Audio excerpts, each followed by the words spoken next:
Hey everyone, it's Reptile Sam. Today I'm going to show you how and why to bathe your bearded dragon. Now you may be wondering why a bearded dragon would need a bath, or want a bath being a desert animal. However, a good amount of humidity as well as frequent bathing can really help your bearded dragon's shed cycles. Right now, Bossk is thermoregulating. Thermoregulating is when reptiles, like bearded dragons, go to a cooler end of their tank to cool off. Since Bossk usually sits right up here underneath her heat lamps, which is a hot lamp that gives off some UV light, as well as a specific UV light that helps her get the necessary UV rays that she needs to be happy. Since Bossk is in the cool part underneath her hammock, she must have enough heat right now. There's two particularly easy ways to give your bearded dragon a bath. The first is in a bathtub with warm water, which usually stays warm for a few minutes, but then the water might cool down, so you'll need to give your bearded dragon some more warm water, or you'll need to just take her or him out of it and put him or her back in the tank. The second method is using a homemade container such as this one, in which I burned holes in the top to provide airflow. And you can fill up a little bit of water in the bottom and then place a heat mat underneath the bottom to keep the water at a nice warm, about 95 degrees, and it makes like a nice little sauna or steam room for your bearded dragon. Since I don't have any spare heat mats right now, I'll be bathing Bossk in the bathtub today. However, this option works for longer baths. I started bathing Bossk more regularly after a recommendation from her vet.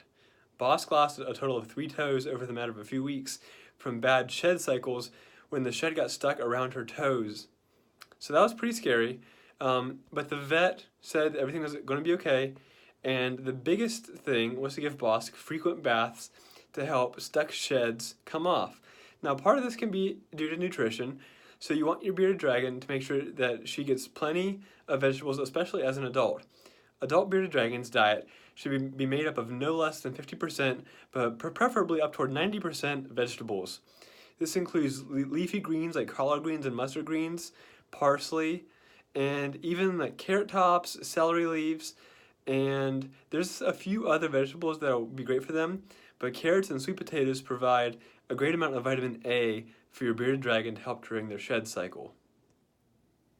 Isn't that right, Bossk? Tell the people and friends how much you like bath time now. Look at that big smile. Bossk is a big fan of bath time. In addition to getting your bearded dragon ready for her bath, if you're bathing her in a bathtub, you want to run the water for a while and make sure that the tub is nice and clean so that your bearded dragon won't have to worry about hair or any debris or dirt in the bottom of the tub. So during bath time, you want your bearded dragon to have water about elbow depth, maybe a tiny bit deeper, but not too deep. If it's too deep, your bearded dragon will feel uncomfortable and unhappy.